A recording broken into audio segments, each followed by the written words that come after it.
I'm Raymond Arroyo in for Laura Ingraham, and this is the Ingraham Angle from New York City tonight. Happy New Year to you all.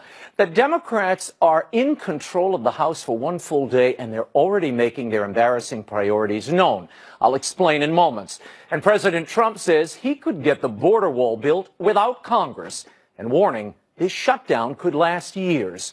One of the border agents who spoke alongside the president yesterday joins us. Plus, newly minted Congresswoman Alexandria Ocasio-Cortez making a splash on Capitol Hill, comparing herself to Abraham Lincoln and saying that wealthy people should be taxed at a much, much higher rate. We'll get into it all with Corey Lewandowski, and we'll compare the first Speaker Pelosi to the latest iteration. Our panel will react. Also, will he or won't he? Comedian Kevin Hart may get his Academy Awards hosting gig back, and Ellen DeGeneres is taking heat for giving him a pass on an old LGBT joke or two. But first, the internet is exploding with people griping about Netflix's new interactive film, Black Mirror Bandersnatch. It had been hyped as a choose-your-own-adventure experience where your choices can lead to unexpected and incredible storylines. I won't describe what happens to the lead character, Stefan, but suffice it to say, no matter what options you choose as you watch the film, you basically get the same endings. The more novel choices I made, the more frustrated I became with the preordained finales that continued to pop up. And it got me thinking, this is what the American voter has been going through for decades. Every couple of years, we go to the polls thinking, we're going to control the new narrative. We're going to change things. Now we're going to get the ending we want. In 2016, Donald Trump ran on a couple of key issues: reviving the economy, righting trade imbalances, and to build a wall.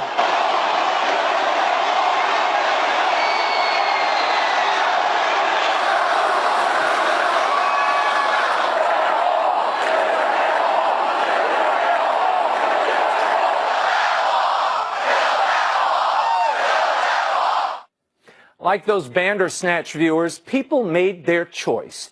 In this case, Trump, because he was a change agent who was going to finally give them border security and a wall.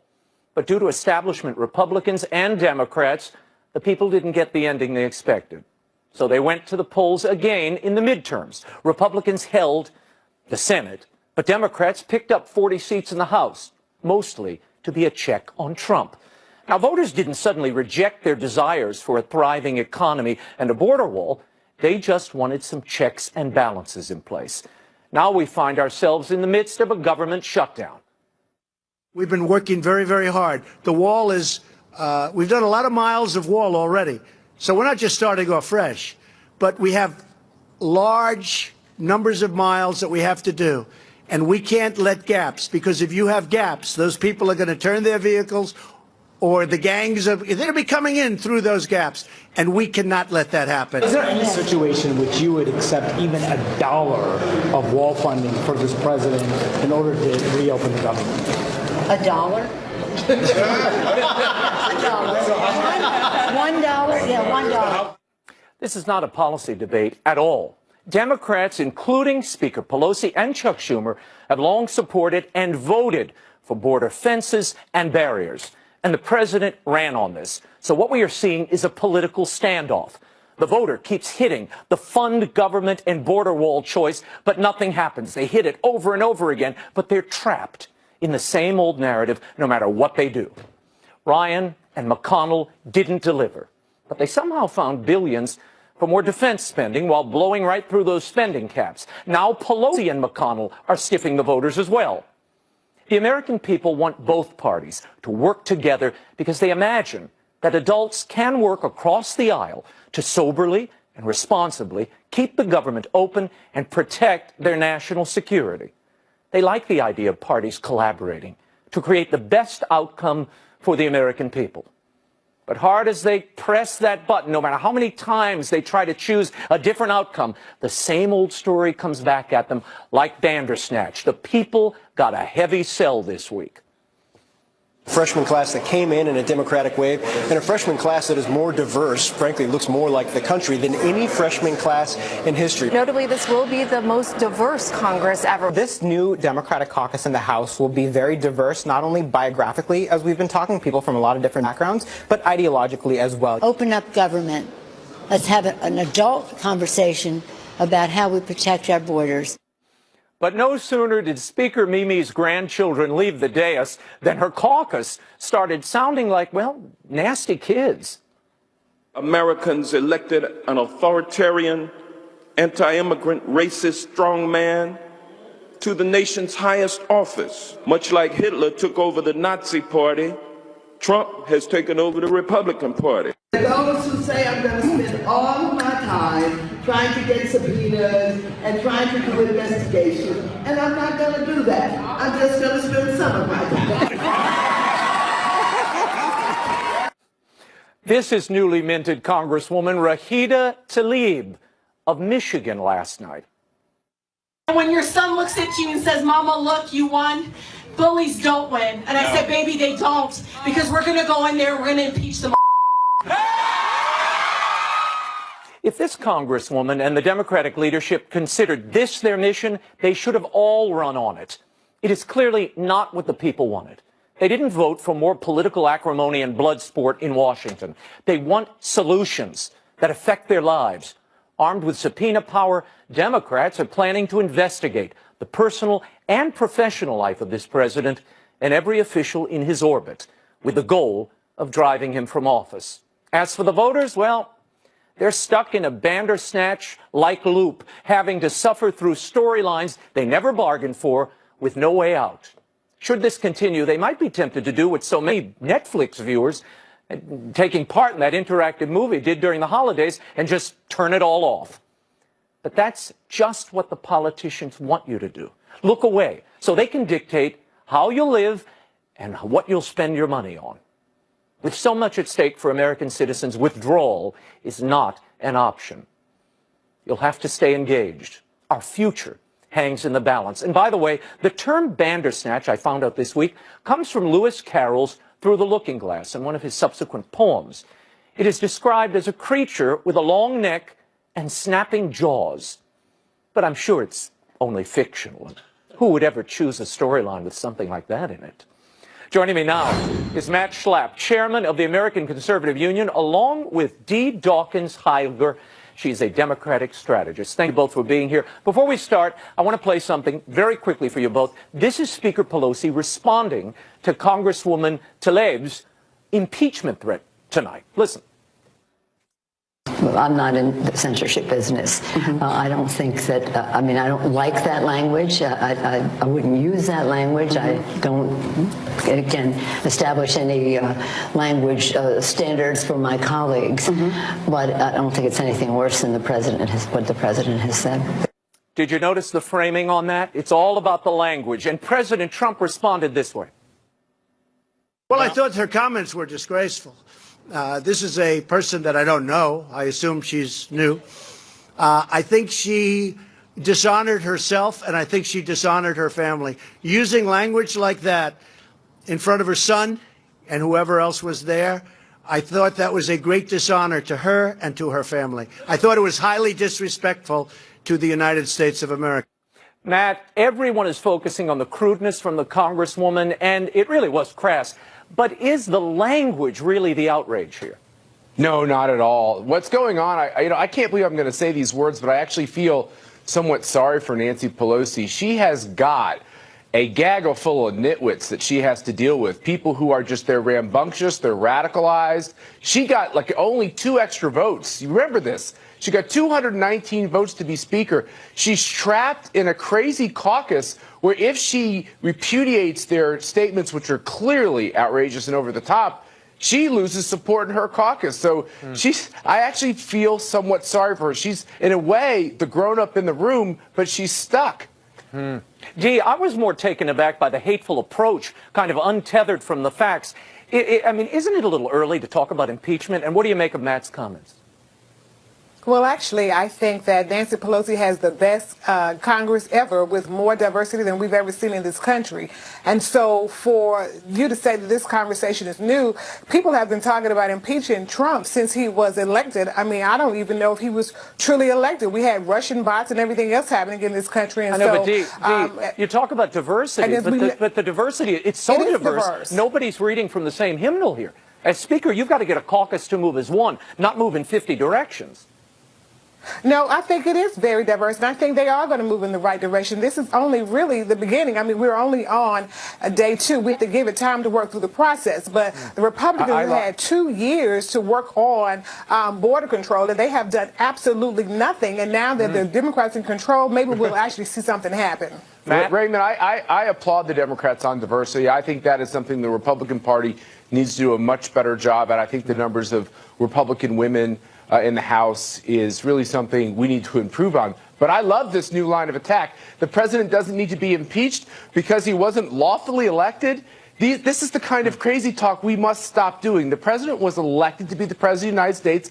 Now just go beat him in his reelect. But stop the insanity of somehow bots elected our president. Didn't That's even insane. win the popular vote. You don't need to win the popular vote, and we know that the Russians colluded with the Republican Party, so we already know he's probably not the legitimately elected president. Today there were Congress people that brought up articles of impeachment as well as bills to eradicate the Electoral College, Matt.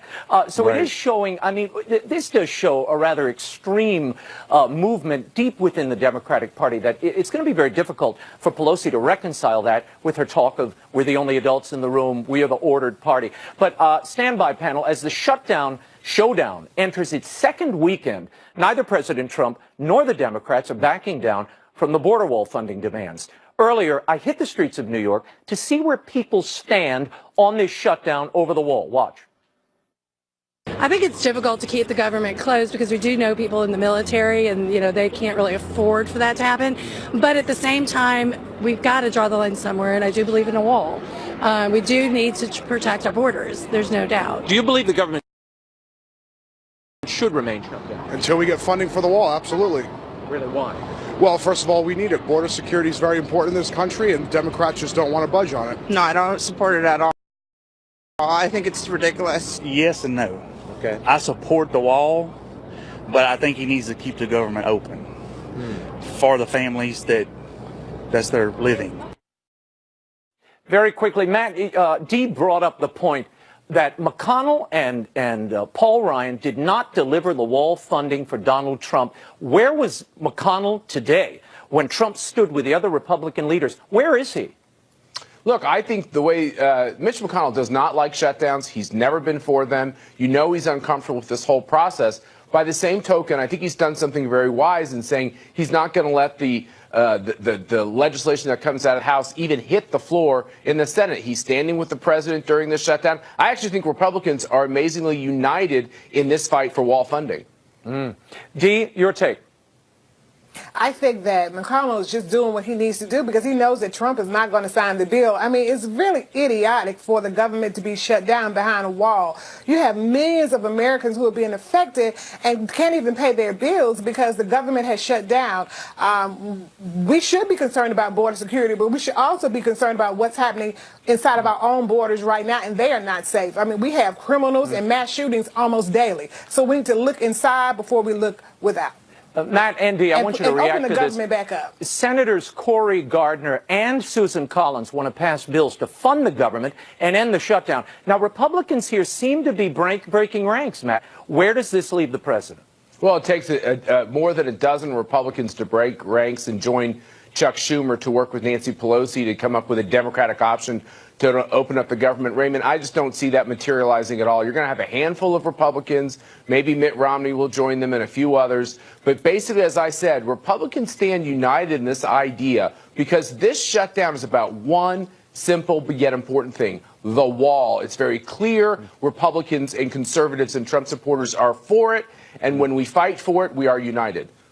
Dee, I'll give you the last word. Thank you. The American people are against the wall. We're against the government shutdown, and we need to be more concerned about the hundreds of thousands of Americans who are now working without pay. We need to be concerned about our people and how they're going to pay their bills and how they're going to take care of their families. So we need to open up the government and then work on everything else after that. When they're not getting paid, they're not working, just to be clear. That's what the whole shutdown is all about. Well, thank you, panel. Today, the president floated a novel way to end the shutdown and get his border wall built. Listen. Have you considered using emergency powers to grant yourself authorities to build this wall without congressional approval? And second, Yes, on I have. Mexico, you have. Yes, I have. And I can do it if I want. So you don't need congressional approval to build the wall? No, we can use them. Absolutely. We can call a national emergency because of the security of our country. Absolutely. No, we can do it. I haven't done it. I may do it. I may do it. But we can call a national emergency and build it very quickly. And it's another way of doing it. But if we can do it through a negotiated process, we're giving that a shot. So is that a threat hanging over the Democrats? I never threaten anybody. But I am allowed to do that, yes. Here to debate what the president has raised is Art Del Cueto, spokesman for the National Border Patrol Council, who shared the podium with the president yesterday, along with Joe Alioto Veronese. He is the former member of the San Francisco Police Commission. Joe, what about allocating defense funds for the wall? What's wrong with that? Well, first of all, it's not legal. We know that if he did this emergency declaration, that the DOD owns probably about 5% of the land along that border, and if any money is appropriated to the southern border that's not specifically for the construction of a wall, it would be illegal to use those funds for a wall. So, of course, we're going to see another legal challenge, and I don't think, frankly, that the president wants to go there. He hasn't been very successful in the past with legal challenges, and I think he's right. I think the best route is to get back to negotiating. Now that he's got a Democratic Congress, he's got to deal with that. And I think really that's what the people of the United States want to see. They want to see our government back to work, and they want to see, compromise. They want to see a conversation of ideas. This whole thing about a wall that has been tossed around over the last few months or over the last 2 years, nobody quite really knows what that even means, because Democrats will fund. What do you mean you don't know what it means? Security. It's a fence, it's a barrier, it's a wall, it's a blockade. It's a fence. Everybody knows what it means. For a lot of people, it's different things. It's for President Trump, it's an actual wall. We can have a security wall down there that is a virtual wall that we use technology that doesn't stop the drug traffickers and the Democrats or facilitate apprehensions. There's a new poll out that 49% of voters consider immigration a top issue that they'd like to see addressed this year. Art, does what we're seeing on the border qualify as a national emergency, as the president is floating the possibility of declaring it? It definitely does. The numbers it's shown that the numbers are going up. There's more individuals that are entering. Listen, our agents have been getting attacked by some of these Central Americans. They've been very aggressive towards our agents. In the end, we need to start thinking about the agents. We need to start thinking about the security of our nation's borders. And I think that is what we're missing here. Joe, there are 2,400 troops on the border. The Department of Homeland Security is requesting more to reinforce existing fencing. Would you support that deployment? Here's what I would support. I would support sound immigration policy that deals with this emergency that I would agree with Art on, this emergency that's existing at the border. And I think that's really what Americans want to see. But we've got this stalemate now where the executive and the legislative branch aren't working together. We've got to get them back working together. We need compromise. We need sound immigration policy. We need to fix this. Look. What's happening in the United States is not good when it comes to immigration policy. But the Mexicans aren't happy about the guns, the U.S. guns that are traveling into Mexico. And the president had an opportunity when he renegotiated the NAFTA deal for some sort of cooperation along that border. And I think that was a real missed opportunity. Well, no, but they are cooperating. They are absorbing the refugees. They're keeping a lot of those refugees. That came out of the NAFTA conversations, Joe. That's partial. They're part of this problem. They're also part of the solution. Well, he doesn't control Mexico, and you've got a new president, that he's dealing with now. Finally, Art, your reaction to that. Should we deploy more troops there? And then I have a quick piece of video I need to play for you. You know, honestly, every time we get more eyes down there, it helps the agents and it helps them be able to do their jobs. So, you know, the more hands we get down there, the better it is. In the end, what you need is the agents to actually affect the apprehensions. Boots on the ground is what's important. You know, when we talk about the wall, we've never said it's the be-all, end-all. We know that people are still going to find a way to get through, but it acts as a very good deterrent. And it gives the agents enough time to go to those areas and effect those arrests. Art, very quickly, I got to play this sound for you. Donnie Deutsch today referenced you alongside the president yesterday in the press room. Listen. Well, that was very clear. You have, I mean, you have 4 white men. You have 4 stoic, strong white men of a certain age, not smiling, by the way. And, you know, look, this is all Donald has left. He has one thing. This wall is not a wall. It is a let's keep America white again. And basically, he doesn't have the economy anymore. Art, your reaction to that? He basically said you're one of those stoic white men standing by the president. Well, I think that's a little racist, and I'm sorry if I don't meet the expectations of what a Latino is supposed to look like.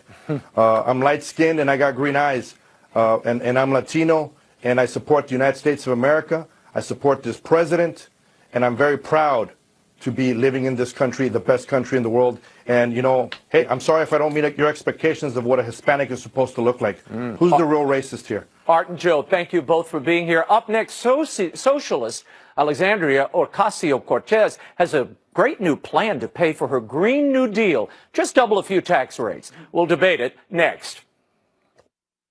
Let's get inaugurated January 3rd, January 4th. We're signing health care. We're signing this. We're decarcerating our society. Came out and said that the meeting from his point of view and Speaker Pelosi was contentious. He also said, you said in the meeting, this is him quoting you, I just want to check, that the shutdown could go on for months or even a year or longer. Did you say that? And is that your... I did. Is that your assessment of where we are? That. Absolutely, I said that. I don't think it will, but I am prepared, and I think I can speak for Republicans in the House and Republicans in the Senate. They feel very strongly about having a safe country, having a border that makes sense. Without borders, I've said it many times, we don't have a country. I hope it doesn't go on even beyond a few more days. It really could open very quickly. All right, that was the president earlier today renewing his pledge to keep the government shut down until Democrats get serious about border security. Here with reaction, House Freedom Caucus Chairman Mark Meadows is with us. Mr. Chairman, it seems to me that there are some things in life worth fighting for. And to stop what happened to this officer, Singh, and his murder, and he was in the justice system, and the sheriff says it's directly related to sanctuary city and state status.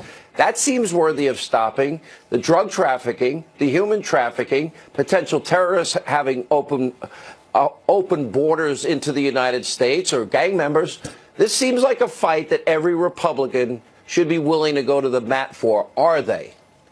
Well, I think they are, Sean, and obviously the president is willing to do that. Today he was resolved, but he was reasonable and indeed realistic that this could go on for a long time. But the reason why we're here tonight talking about this is because the president has looked into the eyes of moms and dads who have lost loved ones because of the fact that we have not secured our border. And he made a promise to them, and he made a promise to the American people that he would fix it. And so now's the time to do that. He is standing strong. We're standing with him, and America is standing with him, Sean. Now, before the election, the president was willing to negotiate on issues that the Democrats say they care about, like DACA and Dreamers.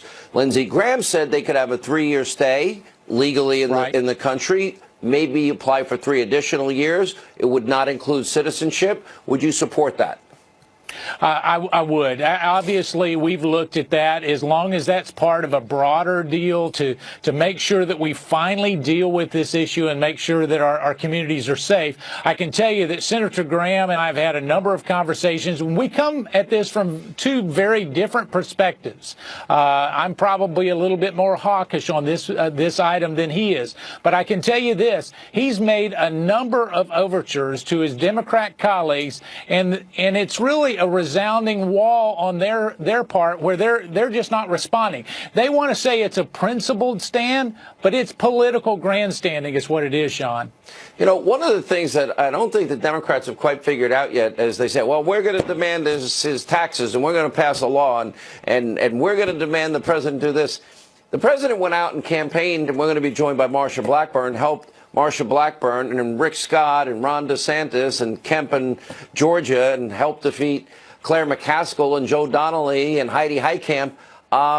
That's going to be a huge advantage for the president down the road, which means all the hysteria that the media is ginning up and Democrats, you know, we're going to impeach the MFer that happened today.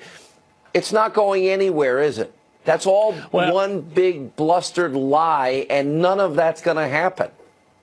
Well, it's not going to go anywhere because, quite frankly, the president hasn't actually committed an impeachable offense. Well, that's all on rhetoric top of the, right now. Well, the truth is, yeah, that kind of matters too, yeah. Well, it does matter, but I think the other thing is what we're seeing is a new group of freshman Democrats coming in that are moving their party way, way to the left and out of mainstream America. And so I think that we'll see they've got to make a choice. And here's the choice. They can either investigate or legislate. Most of the Democrats I talk to that have been here a while want to actually work in a bipartisan way and legislate. But if not, the president can deal with that accordingly. All right, Congressman Mark Meadows, Freedom Caucus, thank you for being with us as we continue our Hannity government watch, shutdown watch, and, of course, border watch and congressional watch. We're joined by new Senator Marsha Blackburn. Senator, congratulations. You won by a big margin in the end. There were some polls at one point that had your race close. You ran away with it.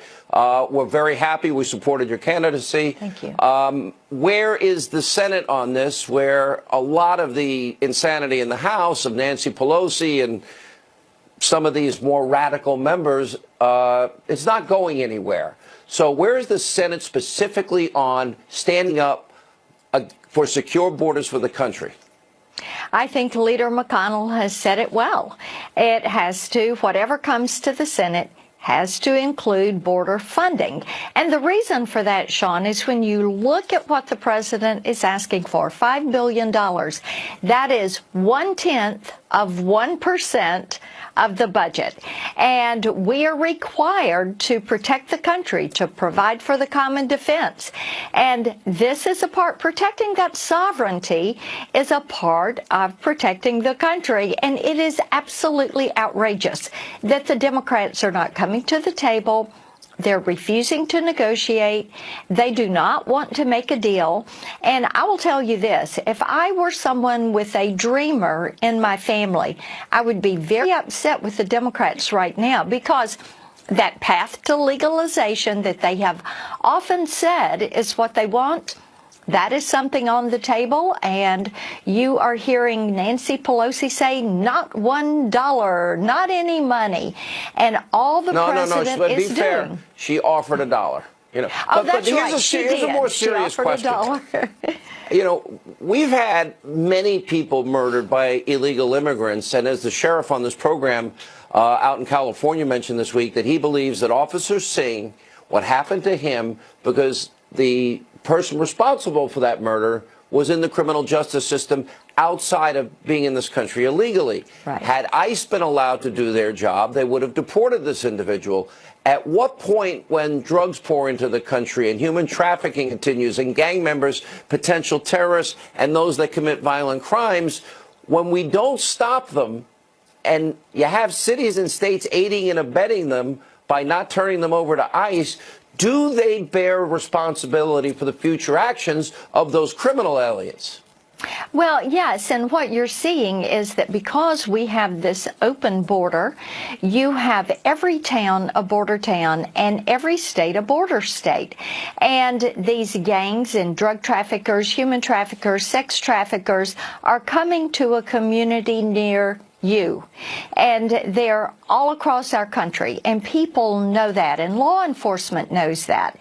This is why you have our Border Patrol and law enforcement saying, secure that border. We need a wall. We need to have a barrier because that will help keep people from coming in.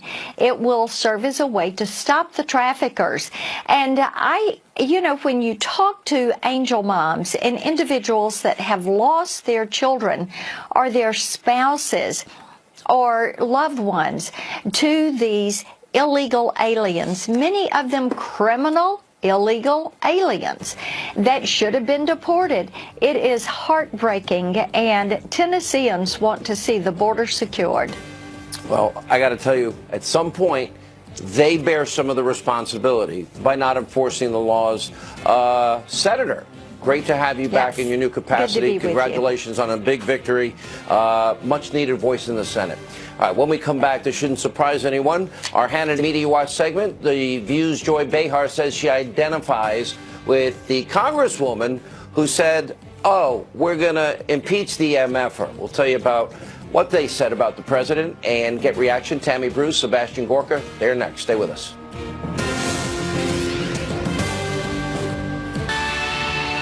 Live from America's News Headquarters, I'm Trace Gallagher. News out of Yemen tonight. The terrorist behind the deadly bombing of the USS Cole nearly 20 years ago has reportedly been killed.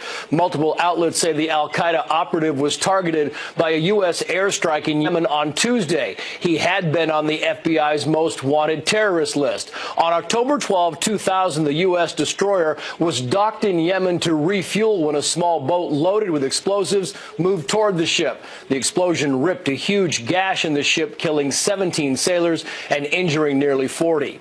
Well, stocks end the week with a huge gain. The Dow soared 746 points after Fed Chair Jerome Powell said the central bank would go easy on raising interest rates this year. And a better-than-expected jobs report helped, with 312,000 employees added last month, more than analysts expected. I'm Trace Gallagher. Back. All right, so the fallout continues after Congresswoman Tlaib's profanity-laced rant, oh, we'll impeach the MFer. But the View's Joy Behar said she actually appreciated these comments and said, quote, well, identifies with them. They're so nice at The View. Take a look. We spend a lot of time criticizing President Loco, Individual One, whatever you want to call it, the guy in the White House, because of how he has cheapened the office of the presidency. Right. And so it is not appropriate for Democrats or anybody who's in Congress representing Americans to go there and speak this way. She is now a congresswoman. She's not just, you know, an organizer. I don't think it's appropriate. The level of discourse in this country has reached the basement. It's despicable. It's disgusting. You know why? I hope it comes up. With her because I'm capable of saying something like that off the top of my head at a rally. You're not running. She's capable, I guess, of saying anything. Anyway, in the Rose Garden today, the president was asked about the Congresswoman's vulgar remarks, and here's what he said. I thought her comments were disgraceful. This is a person that I don't know. I assume she's new. I think she dishonored herself, and I think she dishonored her family. Using language like that in front of her son and whoever else was there, I thought that was a great dishonor to her and to her family. I thought it was highly disrespectful to the United States of America. Here with reaction, he is the host of Salem Radio's America First show, Dr. Sebastian Gorka, Fox News contributor Tammy Bruce. Dr. Gorka, we'll start with you. You know, it's interesting because, look, the House is full of the most radical left-wingers we've ever seen. Okay, America's going to make their judgment in very short order and see that they're not looking out for their interests. That's why we're asking every night, okay, do you agree with what they're saying and what they're doing? They probably do want to impeach. Nancy Pelosi may not stop them. They will never be successful and get two-thirds of the Senate to go along with whatever madness they come up with as the bar changes. But here's my question. As this happens, should we be paying attention to it? Or should we be more focused, or the president be more focused, on just like the things he is focused on today, which is securing the border? Yeah, it's a fabulous question, Sean. I'm on social media a lot. I've never, ever posted anything with foul language. last night I reposted that video because I thought it is important to show Americans who the Democrats have become. I don't mean the voters, I mean the elite, the so-called elite that are running the DNC. The radicals have taken over. What this woman did, a 41-year-old mother of two young children, is show the lack of respect they have for American institutions such as Congress. But the broader point is the one you've just mentioned. They're not interested in helping America. Just one thing. This woman actually said during her campaign she would make the perfect juror to convict the president and to impeach him. That's her platform. The Democrats just released their spending bill. Sean, they want to spend an additional $12 billion on foreign aid when they will give zero for a wall. What does that tell you? The president wants $5 billion. They want to spend $12 billion on foreigners, not on protecting Americans. Tammy, what's your take on it in terms of this doesn't surprise us? We talked a lot about the hidden agenda. Now they're very vocal about it. But how do the American people, how long will it take for the American people to see how really out of their minds they are and what their policies are and how detrimental they are? Well, really within the first 100 days, if not within the first week. But really, Sean, you know me, for years now, a part of my career has been warning people about what the left and what the Democrats have been becoming. Months ago, even last year, writing a column that the Democrats, the leadership, have become Antifa. That saying that they're radicals is almost too complimentary. These are individuals who are mercenaries, who are not here for the country. They are not here for the future of American families. And we see that now in an attitude. Now, Nancy Pelosi's refusal to repudiate the nature of the language that was said is also telling. She herself, I think, is afraid. It reveals that she does not have control over this environment. But it's not even about the language per se, Sean. It is the disrespect, as the president noted, well, but Tammy, as a congresswoman speaking in this manner.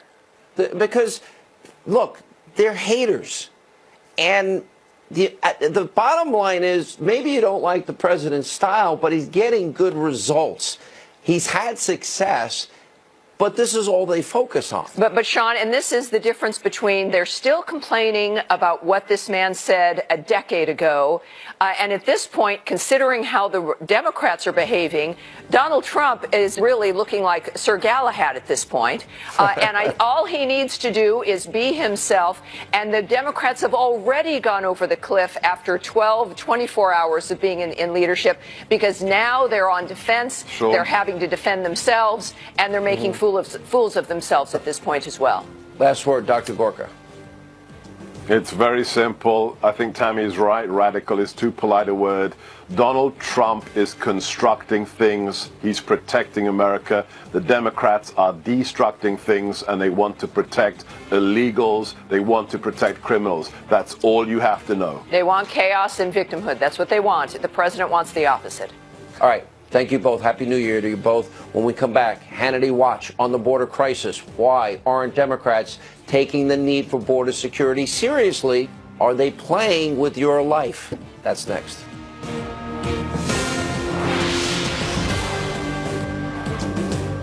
Horrible disaster. We've done a great job, but you can't really do the kind of job we have to do unless you have a major, powerful barrier. President earlier today in the Rose Garden. Now, as the government shutdown stretches into day 14, Democrats, they continue to play politics with our nation's security. They've been completely unwilling to back a physical barrier that they supported 5 years ago to stem the flow of drug and human trafficking and violent offenders. Joining us now with reaction, Fox News contributor Rachel Campos Duffy, along with former congressional candidate Maria Elvira Salazar and immigration attorney Francisco Hernandez. Francisco, I've known you for a long time, and you said, fine, let's build the wall. Democrats supported building the wall a few years ago. They sounded a lot more like Trump than Trump sounds today in a lot of ways. I want to ask this question through the prism of all of the, 90% of heroin that comes through our southern border into this country impacting this country on a horrific level with our opioid epidemic. But I want you to address Officer Singh's 5-month-old son.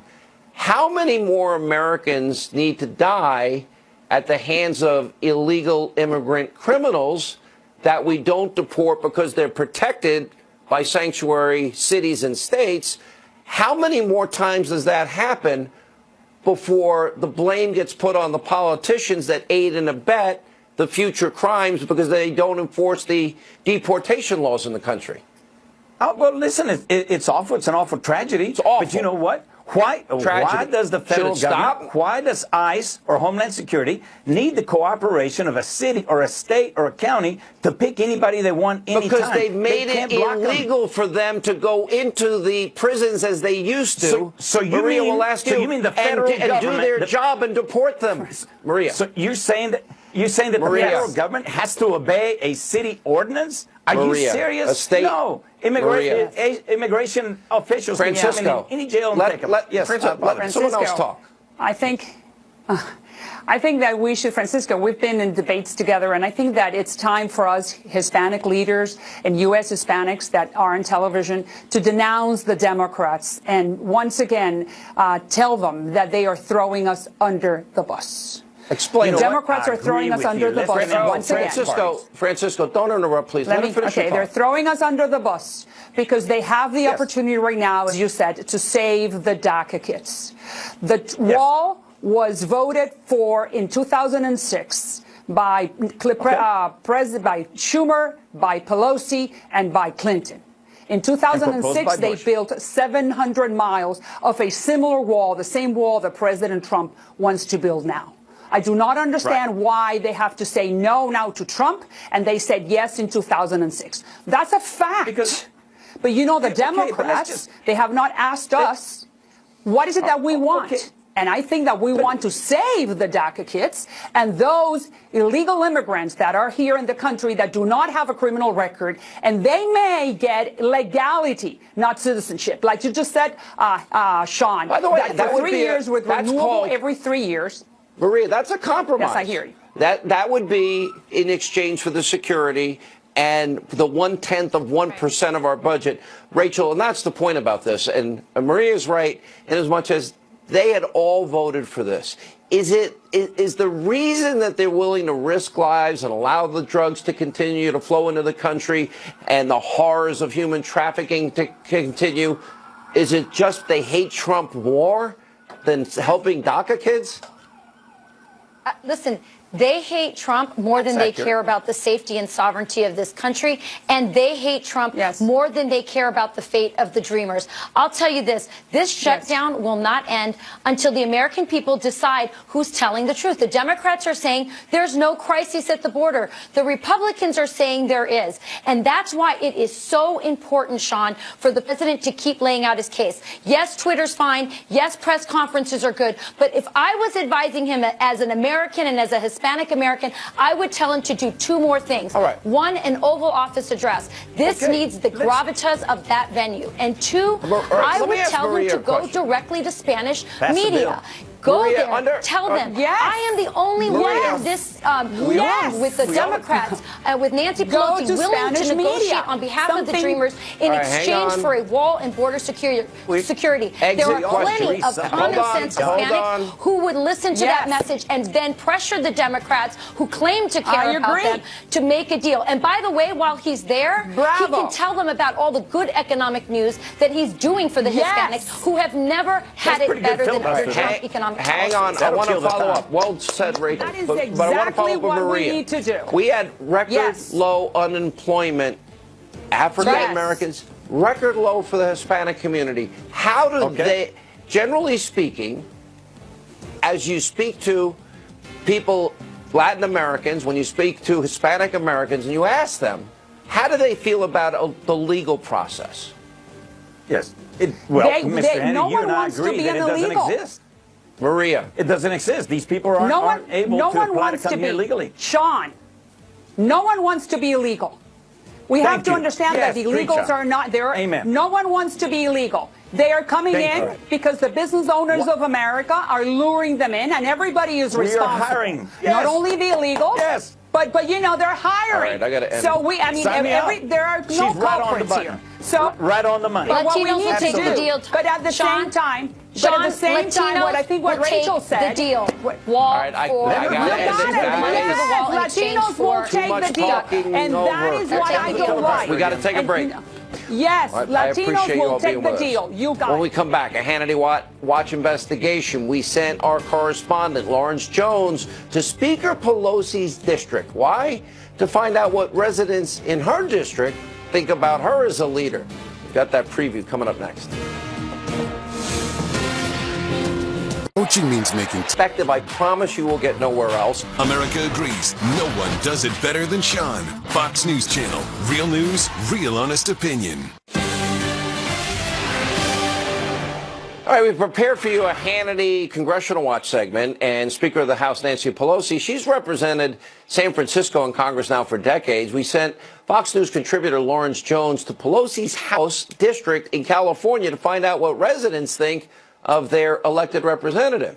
Now, Lawrence's full report will air next week, but we decided to give you a sneak peek.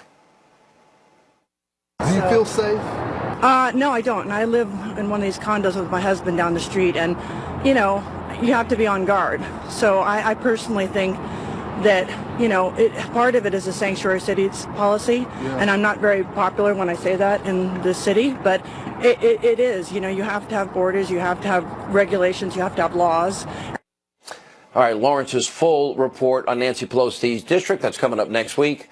But unfortunately, that's all the time we have left for tonight. We thank you, as always, for being with us. We are not the hate Trump media. We never will be. Let not your heart be troubled. The news continues. Laura Ingram's next. The Ingram Angle. Have a great weekend. We will see you on Monday.